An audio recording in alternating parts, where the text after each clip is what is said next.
નર્મદામાં પોઈચા પુલ નીચે નદીની વચ્ચે પુલ બનાવવાની કામગીરીનો વિડીયો વાયરલ થયો છે। નદીમાં પાણીને રોકી અને પુલનું નિર્માણ કરાતું હોવાનું વિડીયો વાયરલ થયો।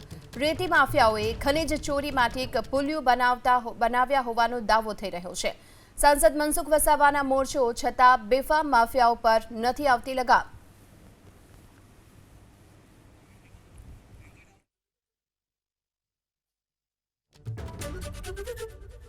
તો રેતી ખનનના કારણે નદીમાં મસમોટા ખાડાઓ પડેલા પણ જોવા મળી રહ્યા છે। નર્મદા નદીમાં ખાડાના કારણે સ્નાન માટે જતા લોકો ડૂબતા હોવાનો પણ આરોપ છે।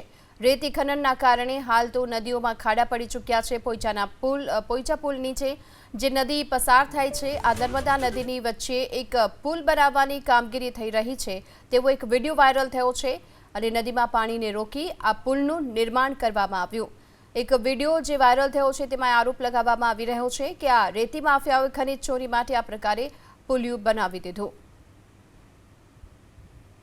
તો રેતી ખનનના કારણે નદીમાં મસમોટા ખાડા પણ પડી ચૂક્યા છે। રેતી માફિયાઓ જે બેફામ બની રહ્યા છે અને પોઈચા પુલની નીચેથી જે પસાર થઈ રહી છે નર્મદા નદી, ત્યાં રેતી ખનન માટે એક નાનો એવો પુલ પણ બનાવી દેવામાં આવ્યો છે અને જેના થકી રેતી ચોરી બેફામ રીતે થઈ રહી છે અને આ રેતી ચોરી થવાના કારણે નદીમાં મસમોટા ખાડાઓ પણ પડી ચૂક્યા છે અને તેના કારણે જ્યારે નર્મદા નદીમાં સ્નાન કરવા માટે લોકો જતા હોય તો તેમને અકસ્માતનો ભય પણ વધુ રહે છે। બીજી તરફ આ પ્રકારે સતત ફરિયાદ પણ કરવામાં આવી છે અને ત્યાં સુધી કે સાંસદ મનસુખ વસાવા જેમણે આવા રેતી માફિયાઓ સામે મોરચો ખોલ્યો છતાં પણ આ બેફામ માફિયાઓ પર લગામ હજુ સુધી નથી કસવામાં આવી અને એ જ કારણ છે કે આ પ્રકારે રેતી માફિયાઓ છે તે બેફામ બની રહ્યા છે। સંવાદદાતા કનકસિંહ આપણી સાથે જોડાયા છે। કનકસિંહ, આ જે વિડીયો વાયરલ થયો છે તેને લઈને શું માહિતી મળી રહી છે, ક્યાંનો છે અને કઈ રીતે આ પુલ બનાવી દેવાયો? ખાસ કરીને આપણે જણાવ્યું કે નર્મદા જિલ્લાની જે બોર્ડર છે, વડોદરા